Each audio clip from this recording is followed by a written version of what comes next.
Hello Starbrights, welcome to this video, and for this episode, we will talk about how to open your presentation, what to do at the start of your presentation to make sure that you will have a more effective conversation with your client. One of the major things that you need to understand is that the opening of your presentation is one of the most important parts of the presentation. Maybe arguably even more important than the actual presentation of the solutions itself, because it allows you to frame or to box the conversation kung saan tatakbo, anong mangyayari. It gives your client a snapshot of what will happen during the course of the presentation. So we have 6 phases or 6 parts of the presentation, which starts with your opening. And just to round it down, the other parts would be number 2, probing. You ask questions. Number 3, presenting solutions, which is you will be presenting the products or the policies that we have. The number 4 is closing and then handling objections, wherein you will be asking for the sale and then handling whatever objections your clients might throw. And then after the presentation, you ask for feedback so that for you to know what they appreciate. So it adds more confidence in you, and then it helps in closing for your client. And of course, getting endorsements, that's number 6, where you will be asking names so that if your client is happy with your presentation, and then you will get to be referred to their friends, to their families, to the people they know. Alright, so let's zero in to the opening part, because this is setting up the theme of the presentation. What will happen? What we will be talking about. And this is so important because when you ask questions, most specifically about their personal life, about their finances, it's so important that you have boxed the client na okay lang siya.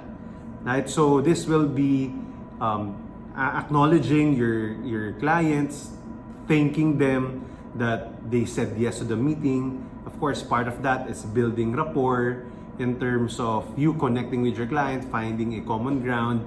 Also, part of this is transitioning from the chit-chat, going to your presentation, and then most importantly, framing, which is setting the expectations of what will happen in the meeting. So, acknowledgement, again, let's go to that part first. Let's zero in terms of what do you need to do. So, when you set a meeting, whether it's Zoom or face-to-face magkasama kayo, the goal is to appreciate the client.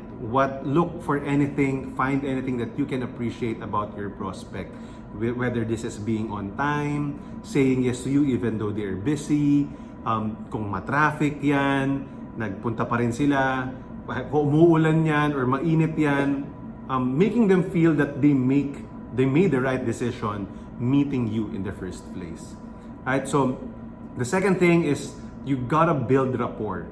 Diba? So you look for something in common, you ask, maybe one of the things, especially if this is a referral, you talk about the people who referred to them, how do they know this person, diba? Kung magkakilala naman kayo, of course, just find something that you would agree with, diba? Kahit yung simpleng pareho kayo ng suot na damit or ng hairstyle kung sa mga babae, 'di ba?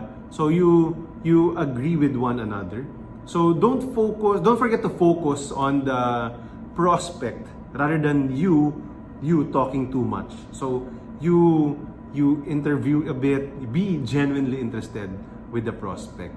And then part of the opening part is you not spending too much time in the chit chat and you transitioning.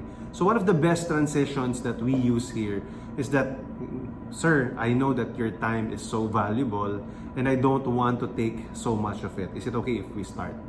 Diba? So after the chit chat, parang yung pinaka respectful way to tell the client, oh sige, enough na dyan, let's go down to business, is valuing their time. Alam nyo, di ba, para hindi naman sayang yung oras nila. So ikaw rin, you're also valuing your time. So that's one of the simplest ways to transition kung nahihirapan kang mag-transition going to the business, no? Hindi mo sabihin, alam ko, your time is so valuable, so is it okay if we start now?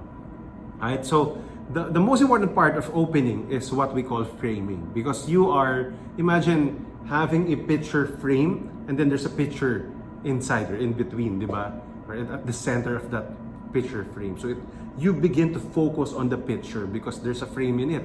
Di ba? You're not wandering left and right. So one of the ways that we do, one of the scripts that you can use is this. As financial advisors, we are like financial doctors. So I will ask you questions about you and your finances for me to get a proper diagnosis, just like a doctor. Right? So, and for me to also properly understand your situation. That's about the time that I can give the best recommendation. Are you okay with it? So very important that you are asking the client if he or she is okay with it. Because when your client says yes, then ang laki ng chance, nasa iyo na yung control. Whatever you will ask, they will give because you already asked permission during the presentation.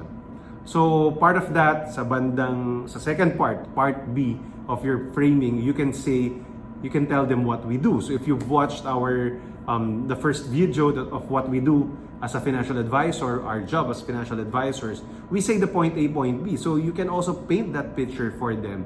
So what you can do is say this. What I do is the process called financial planning, wherein I want to understand your goals and see where you are now. So para siyang point A, point B. You can also use point A, point B as a comparison or pwedeng pa ganyan. No? Ayan yung point A sa'yo, point B dito. So syempre gusto mong pumunta dito. I wanna know nasaan ka na versus saan mo siya gustong pumunta. It's important for me to understand, for me to know how can I be of service to you. So it's so important for you to highlight that because it gives you permission to ask questions.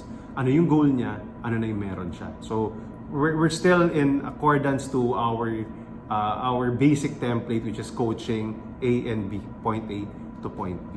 So tatandaan nyo yan, papakita ko ulit sa inyo, this one, that our role is to help their clients reach their goal, to cross the bridge.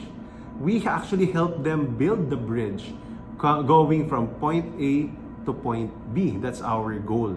Right? And then when there's a gap, our products, our solutions, our services, you as the financial advisor, will be able to help them reach their goals. So ano ba naman yung reason para hindi kanya kailangan, di ba?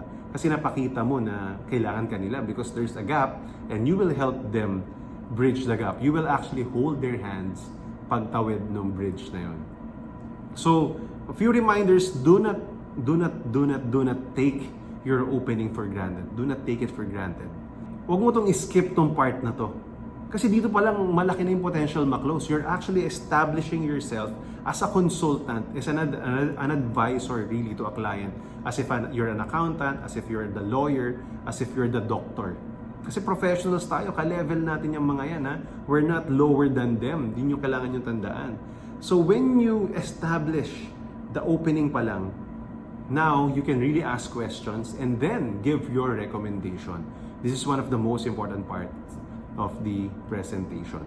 Alright, so with that guys, don't forget to subscribe in our YouTube channel. We have a lot more videos there that we will talk more about this parts of the presentation, how do you ask questions, how do you present to your clients, learn a lot from the videos that we are providing you so that when you are with your clients, you are really ready. So there will be a playlist there, right? So don't forget to subscribe and then always check our videos, our playlist where you can binge watch and learn some more. Also, go to our Facebook page, Starbright Financial Advisors. That's facebook.com/StarbrightFA for more of our updates, for our recognitions, and branding na rin ng ating agency, Starbright. So with that guys, thank you very much for watching this video. See you again in the next one.